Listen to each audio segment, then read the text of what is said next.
Now, my next guest is in a new documentary called Being Gail Porter. It's looking back at her career and talking very frankly and openly about her mental health. And Gail joins me now.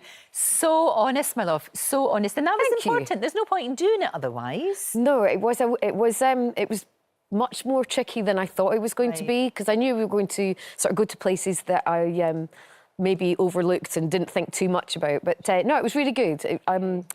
Well, I wouldn't say it was good, but you know what I mean. I learned a lot. Yeah, I felt better. Massive response you've had.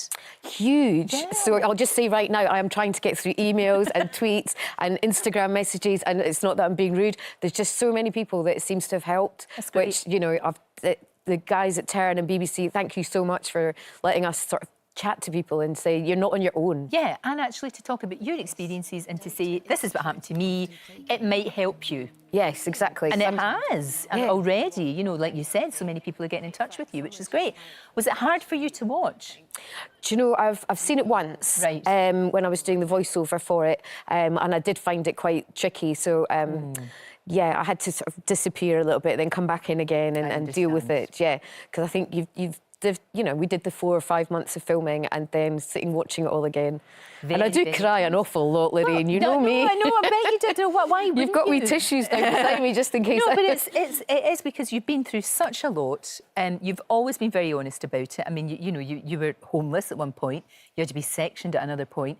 You have bounced back. What is it? What is it in you that is this survivor? I think... I was brought up, you know, Scottish. I think that always helps. We're very stoic.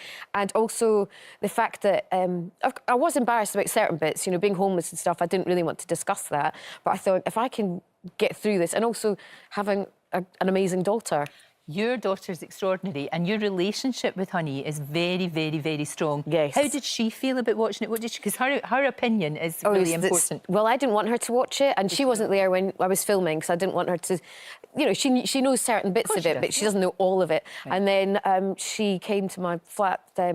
and she said, I actually watched it yesterday, Mum. I was like, oh, no, oh, I'm so sorry. And she said, I cried. Aww. I was like, what'd you cry for? And she's just like, well, you didn't tell me everything. So, yeah, we've got even stronger together. So I've got lots of hugs from her. Good. So, yeah, no, she's great. She's a very wise girl. She is. You've done a good job there. Thank you very much. You really her dad. Her dad obviously does a great job. Of course. She's like an owl. She's a wise person. Owl, a wise person. We saw there in that clip the whole furore over the fact that your beautiful body was on... Very Photoshop body.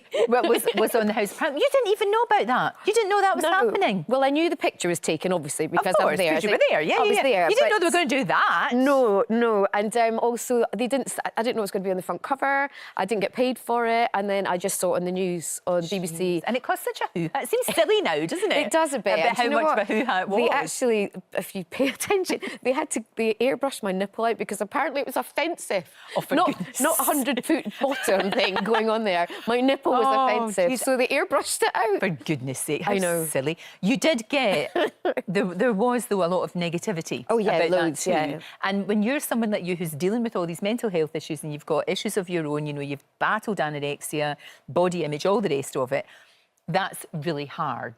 When you get that backlash, that's really difficult. And I take everything personally. So even, you know, I might not know a certain person. If they say something mean, then I take it. And I think I shouldn't.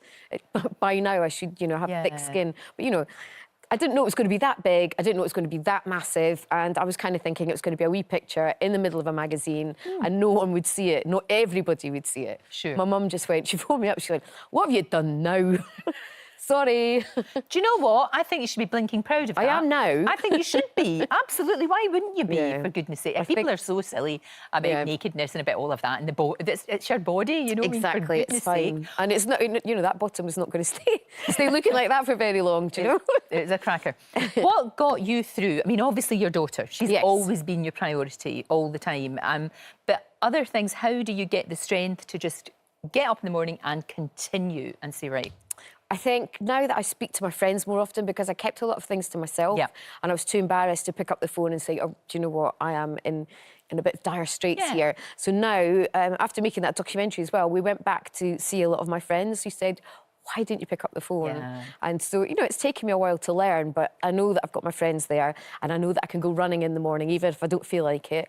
Does that really help you? Fresh air. Yep. People's dogs, smiling at people, hugging strangers. I might get arrested one day. No, it doesn't matter. It won't be the first. I think it's lovely that you do that. I think it's love really a good. hug, me. No, one of the things in the documentary, which was actually quite upsetting, and I can imagine for you it was difficult, was you met your dad. Yes. You have got a tricksy relationship with your dad, it's fair to say. And you didn't know this was going to happen. It was kind of sprung on you a bit. It was a wee bit, yeah. It was. I mean, the idea had been floating around. My dad lives in Spain, so it was very tricky. It was an odd conversation, and I think we sort of got round to the fact that it was all my fault for moving to London. Really? Yes, I think he kind of like was sort of roundabout way going, well, you did move to London. It's going, that'll do it. That'll drive you nuts. But did you feel as if there was a bridge built there a little bit? Maybe a start of something? Yeah, I mean, he's gone back to Spain, so we talk occasionally. Right. But, you know, I've got older and he's doing what he does. So, you know. Sometimes that's enough. Just making that contact. Exactly. That's enough. Saying things, getting things out in the open, and there you are. Yes. I need to ask you, you've obviously got a talent for the whole kind of thing about making documentaries and being able to... And, you know, you say... You've got a talent for running on a Dundee pitch in high heels. That was very impressive. Yeah, honestly, Gail, I love that was... You need to get that on a T-shirt. It was funny. It was very funny. I just had to run fast so that I didn't sink into the mud. That was the thing that was going on. Sorry. Is this an area that you'd like to go into? Because clearly you can talk to people. You know, people are very open with you and they know what you've been through, so they're not scared to talk to you about really, really important stuff. So an area you'd like to go into, perhaps? I would love to, because, I mean, as difficult as that was, you know, there's so many different subjects. I'd like to go up to the Highlands. I'd like to be out travelling, meeting people. I love things like that, you know. Sure. I spent 4 years looking for dead people in America, doing a programme called Dead Famous. Gosh, I remember that. Yeah. I like, you know... So you've got, you know, there is a real track record, and it doesn't just, obviously, of course, with the problems that you've overcome with your mental health, that's an area you can go into. Yeah. But there's so much, it doesn't have to be that. No, it doesn't. So It could be, there's so much happiness and everything else. And I think that was a really important thing to make. And I think it was great that it came out in January, because January's not easy for anyone. No. It feels like it's just endless Mondays, doesn't it? It just doesn't stop. It really and the does. weather's a bit rubbish, and, you know, we're all running out of cash. And so it was a very good thing for them to put out. And the response has been fantastic. But yeah, I'd love to do more, where I don't have tissues. And like, you see, I had weepy eyes, because as soon as I come in, I was like, oh, Lorraine's going to make me cry again. No. I don't want you to cry. It's in a good way. It's you a know good what? way. You should be so proud of yourself, Gail. You really, really should. It could have ended in a very different way. It could have done, yes. And, you know, you've obviously got inner strength. I'm still here. You absolutely You're not going to get rid of me. Well, I'm very happy about that. You can take the hair, but you're not taking the girl. It's good to see you. Thank you very much for having me. And Being Gail Porter is available to watch on the BBC iPlayer right now, so you can download it or watch it on your devices, whatever you want to do, but it is well worth a watch.